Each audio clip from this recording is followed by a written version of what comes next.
Hello everyone! Welcome to our YouTube channel Research Ready and Student Matters Hub by Doc Lin. Okay? I hope that you are all doing well and you are now about to complete your research project, or when you are starting to have your research project, this can help you. This video can help you because if you are dealing with mixed methods design, this lesson video will show you what are the two common ways of presenting your research data. Kasi sa iba, pag gumawa ka ng pure quantitative, syempre, tabular form yan. Pag gumawa ka ng qualitative, you can use also a tabular form and you can also use a narrative form. Pero ang tanong, ma'am, kapag ka merong two sets ng data, katulad ng mixed methods, so paano namin siya ipe-present? Whether you are using sequential explanatory, sequential exploratory, or you are using convergent or concurrent parallel mixed method. Pero bago ako mag-proceed at bigyan ko kayo ng example kung paano nyo siya ipe-present, please like, share, and subscribe our YouTube channel. Again, para mas marami pang makapanood ng ating lesson video. Malaking tulong yan sa ating channel. Okay, so let's proceed. Paano ba natin, ma'am, ipe-present ang aming mixed methods data? Okay? Again, regardless kung anong design or basic design ng mixed method yung ginamit mo, pwede mong gamitin itong i-discuss natin. Ang i-discuss natin ay yung dalawang common. Yung tinatawag nating joint display at saka yung isa yung integration of data. Ipopost ko ulit yung aking research dito sa mismong video na ito para makita niyo yung full paper ko ng mixed methods at kung papaano ko na-present ang aking data. Ma'am, is it acceptable? Yes, it is. No? Ang ginamit ko doon ay joint display. The paper have been published. It was scrutinized by scholar researchers, no, in that particular field, and they have it is the format that I have used is accepted in presenting mixed methods data. So let's start na. Paano natin ipe-present ang ating mixed methods data? Okay. So pag sinabi nating mixed methods, you are using qualitative and quantitative method or data analysis to address a single phenomena. Unahin natin yung common na ginagamit, no? Ito yung joint display. So what is a joint display?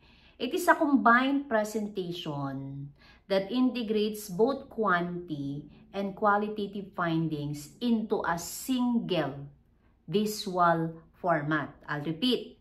Pine-present niya yung quantity and quality findings into a single visual format. Pwedeng gamitin ang table, ang matrix, o kaya pwede ring diagram. Pero lahat ng ito is on a single visual format. It provides a way to show how the results from both data types, quantity and quali, relate to one another and can be interpreted together. So kapag meron kang mixed methods data, yung quali at quanti mo, pag tinignan ko at once, kita ko na agad. No? Again, addressing a single question or research question or a phenomena. Pag nakita ko na siya, makikita ko, ito yung naging result ng quanti, ito yung quali.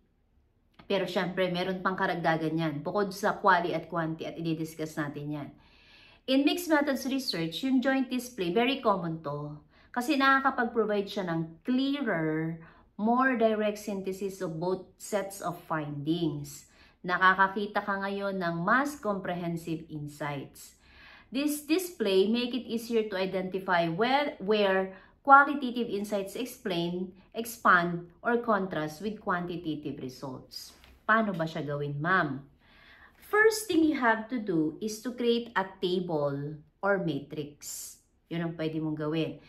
Nakapag-analyze ka na ng quality at saka quanti mo, ngayon, na ayos mo na yung data mo, bago ka magkaroon ng textual analysis, i-present mo muna sila.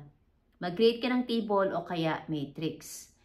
The joint display is typically structured as a table or matrix, where one axis lists the themes or categories from the qualitative data and the other axis, usually another column, shows the corresponding quantitative result or vice versa. Pwedeng mauna yung quanti, sumunod yung quali or quali and then quanti. Second, integrate data side by side. Dun sa table mo, you would present the quantitative data. Siyempre, statistical results ang kailangan natin dyan. O kaya mga percentages, o kaya numerical trends. Katabi niya, ulitin ko, katabi niya ay ang qualitative data. Halimbawa, maglagay ka ng mga quote ng participants, yung themes, or yung narrative descriptions. Depende sa'yo kung ano yung gusto mo. Gusto mo, unahin mo muna yung themes, tapos lagyan mo siya ng confirmatory statement or participant quotes, o pwede naman. This integration allows for a direct comparison between the two types of data. So when I have seen your table or your matrix, I can clearly see, ito yung result ng quanti, ito yung quali. Pareho kaya sila? Nag-expand kaya sila? Or magkaaway kaya silang dalawa? Then, part ng iyong table, i-highlight mo yung kanilang relationship. Kasi ang goal ng joint display is to help identify relationships between the quanti and the qualitative findings. Do they support each other? Do they explain what is the research question or do they expand upon each other? So, ang tawag ko dito sa portion na to ay yung meta-inference. So, yung meta-inference ang nagsasabi kung sila ba'y magkapareho, kung sila ba ay magkaiba, or meron ba silang na-reveal na hindi naman firstly yung purpose ng researcher na makita. So, magbigay tayo ng example. Ito ay nakuha ko sa University of Michigan Mixed Methods Program. So, ito ay isang example ng joint display. So, kung makikita natin, yung una, we have the attitudinal findings, no? So, etong mga ito, etong figure na to, ito yung quantitative findings. Gumamit siya ng box plot. So, naggamit siya ng coding para makita yung results by group across the data. Okay? So, ito yung inuna niya. Okay, so nagkaroon siya dito ng results numerically. First presentation niya to. Then katabi niya, merong qualitative findings. Nagpresent din siya ng mga quotes, no, na sinabi nung kanyang mga participants. And then, nandito sa pangatlo, yung meta-inference. Yung sinasabi ko sa inyo kanina. Ito yung ating quantitative data at ito naman yung ating qualitative data. Pangatlo, ito yung meta-inference. Pag sinabing meta-inference, anong nangyari sa dalawang data? Kung meron kang quantitative at meron kang qualitative findings na ipinresent yung mga quotes, ano ngayon ang sinasabi nitong dalawang data na to? Yun yung meta-inference. Okay? So, anong naging output nung pagkuha mo ng quantitative at qualitative data mo? This is one way of presenting your mixed methods data. Another, I'll give you another example, and this is my research paper. So, ang ginamit ko dito ay joint display. In-integrate ko yung quanti at saka quali results. Ito yung isa sa research question na ginamit ko. So, meron ako ditong nilagay na topic, and then yung result ng aking quantitative data. So, basically, this is correlation. Okay? So, nakita nyo dito yung quantitative result. Ito yung ginamit ko. Hindi ako gumamit ng box plot or hindi ako gumamit ng diagram. I use this text for the numerical findings. And then, on this part, meron na akong qualitative results. So, naglagay ako dito ng themes at saka confirmatory statements. So, these are examples of themes at the same time, yung quoted statements, yan yung tinatawag na confirmatory statements. And then the last part is the meta-inferences. So, nakalagay dito confirming. So, what is that confirming? That is because I wanted my viewer or reader to know that the quantitative result and the qualitative results are the same. No? The direction of the results are the same. That's why I have here the term confirming. And that makes it a mixed methods display. Okay.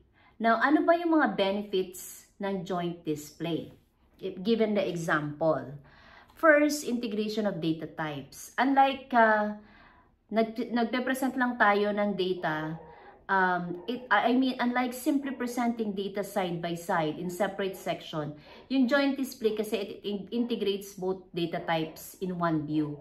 Mas madali siyang makita kung paano nag-i-interact yung dalawang data. Do they complement each other or magkaiba sila ng findings? Second, it enhances interpretation kasi it allows researcher to interpret how quantitative results are illuminated or expanded upon qualitative or vice versa. Third, clarity and transparency.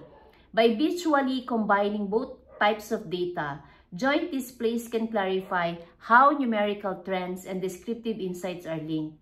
Mas nakikita mo ng mas madali at naiintindihan mo siya pag nakikita mo yung overall findings at a glance. Fourth, direct comparison. Yung joint display allows for a clear comparison between statistical results and thematic insights. Para yung researcher, mas madali niyang ma-assess yung areas ng both data types. If they are aligned or whether they have contrasting perspectives. So, kailan natin pwedeng gamitin ang joint display? Kapag ang researcher, when you want to directly compare and synthesize both types of data in a clear visual way. Ako personally, ina-advise ko na ito ang gamitin kapag gumagawa ka ng mixed methods. Hindi kasi mahihirapan yung reader mo na makita nasan yung quali, nasan yung quanti, at paano nagkaroon ng harmony yung dalawang results. When you need to show how qualitative findings explain or provide depth to quantitative results or vice versa. When you need to highlight the relationship between themes and patterns emerging from both data types. So, ganun ang paggamit natin ng joint display. As I have mentioned, kung ako ang tatanungin personally, mas gusto kong gamitin yung joint display kesa integration. Kasi yung joint display, pag naka-matrix siya or naka-table, hindi na ako mahihirapang hanapin. Mixed methods, nasan yung quanti at yung quali, at saka anong nangyari. No? Kapag kasi sinabi nating mixed methods, ang terminology namin dyan, kaming mga researcher ng mixed methods is nag-aasawa yung data. Nagsasama silang dalawa. Okay? Ngayon, kung nagsama sila, nagkasundo ba sila, magkaaway ba sila, or merong bago kang natuklasan. Okay? Yun yung mixed method. So, makikita natin yan. This is also one way of confirming whether a research study is a mixed method or not. So, ito yung isa sa mga complications sa paggamit ng mixed method na lagi ko ding ini-emphasize sa mga researcher na hindi porket ang research question ninyo ay merong quanti at quali, ito ay tinatawag nyo ng mixed method. Sometimes it will lead only to multiple method. Kasi ang tanong doon, paano mo pinresent ang data mong na-analyze sa mixed method? No? So, minsan, iba yung way ng pagpe-present mo. Tsaka syempre, yung intention ng researcher.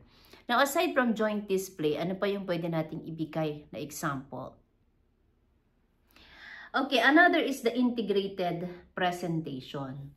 Ang integrated presentation, yung parehong quali at quantitative results are blended throughout the presentation to form a cohesive, quote-unquote, narrative. Okay? Gusto mong makapag-form ng narrative. So, ibiniblend mo yung dalawa. This approach requires the researcher to combine statistical findings with qualitative insights seamlessly rather than keeping them separate. So, biniblend mo silang dalawa. In other words, dun sa yung research paper, makikita mo magkasama sila. Hindi katulad siya nag-joint display na nilalagay mo sa table or sa matrix at a glance, kita mo. How it works? As each section of results is presented, yung dalawang data, they are introduced together to support the research team. For example, after mong maipresent yung quantitative result mo, punta ka naman dun sa qualitative interviews. So, kasunod siya. First paragraph mo kunyari is quantitative, numerical data. Second paragraph mo is the qualitative. Ginagamit din to kadalasan. Ako ginagamit ko to kapag nagtatriangulate ako ng data. So, inuuna ko yung quanti, tapos sinusuportahan ko siya ng quali. Ang tawag doon na integrated presentation. Ano yung benefits niya? Nagkakaroon ka ng holistic understanding kasi kino-combine mo yung both datasets which can provide a fuller, richer understanding of the research question. Tsaka yung flow and cohesion. Kasi kapag naka-narrative daw, it becomes more fluid. As one data is directly connected to the other. Example, in a study on student engagement in online courses, yung quantitative data might show that students who participate more frequently in online discussions perform better academically. Tapos isusunod mo na yung qualitative insight mo sa susunod na paragraph from interviews which might explain your numerical data that you have presented at first. So makikita yan. So let's have an example of integration of findings in explanatory sequential mixed methods, no? Explanatory sequential mixed method. So makikita natin, meron tayong numerical findings in a tabular form. So yung table 10, ito yung ating numerical findings, syempre explain natin siya. Nandito yung textual presentation sa baba. Yung blue shaded part, yan yung textual presentation ng numerical analysis. Tapos, yung yellow shaded part naman, so makikita natin, iyan yung qualitative. So after ng textual presentation ng quanti, so makita mo, yung yellow shaded part, isunod yun na kaagad yung qualitative. Ito yung mga statements ng mga participants base sa kanyang interview. Pero this has something to do also with the table presentation ng 10. So this is totally different from joint display. Kasi nga ito, ang sabi ay biniblend niya para magkaroon ng fluid presentation yung kanyang data. So yan yung tinatawag nating integrated presentation. Nauna si table, nandun yung textual presentation ni table, tapos kasunod nun kaagad yung qualitative findings. Ako ginagamit ko to, again, kapag aking ginagamit ay triangulation. Hindi siya mixed method. Nagta-triangulate ako ng data. It means kumuha ako ng quanti, tapos nag-interview ako. So nag-triangulate ako. Ito yung ginagamit kong presentation. Pero kapag ako ay gumagamit ng mixed methods design, yung joint display ang ginagamit ko. Kasi mas madali siya sa akin as a researcher na i-explain na ito yung data. Tapos ito yung aking interpretation. Mas madali ko makikita kung ano yung pagkakatulad, pagkakaiba, at yung mga bago ko pang na-discover dun sa data. Okay, so those are the two common types or ways of presenting your mixed methods data. So sana ngayon nagkaroon kayo ng idea na paano ba namin ipe-present yung aming mixed methods data. So, yun na, no? Pwede natin siyang gamitin or pwede natin siyang i-adopt. Okay? So, once again, I invite you to please like this video, share it with others, and kung hindi ka pa subscriber sa aking YouTube channel, please subscribe because it will be a big help also with others. Kindly share it also with others who wanted to do mixed methods. Para ngayon, hindi na sila mag-iisip na kapag collect na tayo ng data, paano kaya natin siya i-present? So, ito na yon. Again, whether you are using convergent, sequential explanatory, or sequential explanatory, this is the way on how are you going to present your data. Ma'am, I wanted also to support this presentation from an author who also uses it. You can do so. You can cite it also in your paper. Okay? Halimbawa yung ginamit ng iba, kunyari si Fetters. So, nilagay niya na joint display according to Fetters. So, ito yung aking ginamit sa aking research paper. Always remember, we unlock insights to empower your minds. Thanks for watching, everyone. See you on our next lesson video. Bye-bye!